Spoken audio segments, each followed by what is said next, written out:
decision based on. That's the thing with Vegas, so it's obviously a long way west, but then the race is at night, so it's, you know, you're actually going like 13-hour shift. Yeah. Then it'll be a big old shift back to. Vegas will be interesting. Vegas, no sleep, right? You know? It's gonna be interesting. Do you want this microphone here? At night. I don't know who's. I'll take that. That looks And like this? Sky. What's this? That's gaffer tape sort of stuff. They use it for locking onto stuff. Cool. All right, Brad, you ready? All good. All right. George, thanks very much for taking the time. Really appreciate it. Thank you. You had a busy week last week. You were at the Champions League final.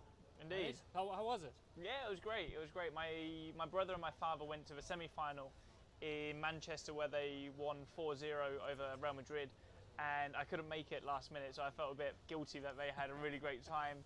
So I thought, you know what, let's go to the final, and that was sort of a special moment to do together, because in this sport we don't really have time to do anything, so it was a good opportunity. And see if I get this one right. So apparently you've been offered a trial down at, is it Kingsland FC? Have I? Apparently, I saw it online. Yeah. It All was, I'm trying to remember what article it was referencing, but it was a tweet. I believe it was put up by the club, because you were interviewed. Yeah. You were interviewed by a remember. player before going in or something, Yeah, and yeah. you said that you'd do a tryout for Yeah, Kingsland all FC. right. I mean, I used to play football when I was younger. When I was 7, I used to do football and go-karting, and my father was like, you know, if you want to pursue something, you can't do both because they're going to clash, and it'd be better to do one thing right than two things average.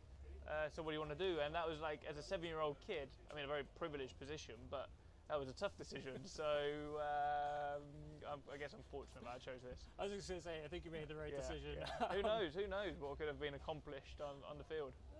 Yeah, two-sport athlete could happen. Maybe. I mean, you wouldn't be the first. Upgrades brought to Monaco. I know it usually takes a few races before you actually feel a difference. Like, have you guys noticed anything with the new upgrades? Well, I think the main thing is just performance, really. When you flip-flop between so many circuits, you can't really compare. You know, we brought the upgrades to Monaco. It's a street track, really bumpy. You then go to Barcelona, high-speed circuit, smooth tarmac. You know, two totally different tracks. And then we come here to Montreal. It's going to be wet. It's going to be mixed conditions. It's quite low grip, so that's why you have the softest tyres. So you can't necessarily say the car is definitely better. The only thing you can do is look at the lap times compared to your rivals, and clearly it was a step in the right direction. Did the ambient temperature have anything to do with, like, because you guys had a lot of success in Spain? I mean, you came from what, P12 to P3? I mean, yeah, it was a big one, to be honest. It's probably the most amount I've ever moved forward in an F1 race in my 5 years. I can't really think of another time where I've moved forward like that. But no, we've been fast in Spain for a number of times in the past. It's a track that really suits the philosophy of our car. When you look at the first sort of 6 races of the season, you're racing in Jeddah, street track, Melbourne, street track, Monaco, street track, Miami, you know, bit of an odd one. Also semi-street track, Azerbaijan, street track, even now Montreal, street track. So you only really have Bahrain and here, Bahrain and Barcelona, that are a bit more normal. So these coming races will be the interesting ones, going to Austria, to Silverstone, Budapest, Spa, Zandvoort, Monza, Japan. like true racetracks. Back to let's say proper full-time racetracks rather than the part-time ones that we've been on so far. Do you think wins would be possible at all this year? I mean, like, I know Red Bull has a massive advantage, right? But if they were to have an issue, like, do you guys feel that there could be an opportunity there to capture a few wins? For sure, there's always an opportunity. I think on pure pace, they've got this season covered, which is a real shame for everyone, but kudos to them for doing a great job. Of course, there's opportunity when others slip up. You don't know what's going to happen with strategy, with the race scenario, reliability. So, of course, there's going to be an opportunity at some point, and we've got to be there to capitalise. We're doing a piece on Toto Wolff, All and get to sit down with him tomorrow. But, like, as a team principal, you know, people watch Drive to Survive, or they see him on TV, and, you know, they see one side of him. I mean, like, I guess what don't they get to see from Toto Wolff? Well, I don't watch the TV and I don't watch Drive to Survive, so I don't see what you see. So I don't know if it's the same or if if it's different. I think what you see of him is what you get from him.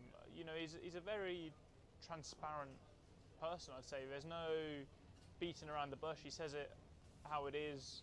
He's a very motivating leader, inspirational guy. With he induces a lot of wisdom into people, and he's an incredibly intelligent individual. I think that's no surprise to anyone, really. Do you ever feel that like you learn something from him every once in a while, or like a eureka moment where like, oh, okay, that makes sense. Okay, I mean, no, we spend a lot of time together. We live near each other, so we're probably having a coffee. During the winter, it was every single day we'd be having a coffee together. Always see him on the way to the gym. We go to the same gym, so we often see each other there. But he teaches me a lot, probably outside of the sport, and gives me a lot of advice through his own experiences, which I cherish a huge amount, because he's been so successful. He's got a huge amount of life experience. So to have somebody like that, or someone I even call a friend, with himself and Susie. Spend a lot of time also with my girlfriend Carmen together, the four of us. I feel fortunate to have those two in our life. But obviously, there's one thing that we're chasing, and that's the win. And ultimately, for both of us, that's what it comes down to. Cheers! Thanks so much for your time, Thank George. you. Really appreciate Cheers. it. See you later. Oh, that's my God. Wait, don't want to Thanks, George. with that. Appreciate your time. Thanks, Adam. Appreciate it. Thanks, boss. What's next, Adam? Cool. All right. Cheers. Thank you.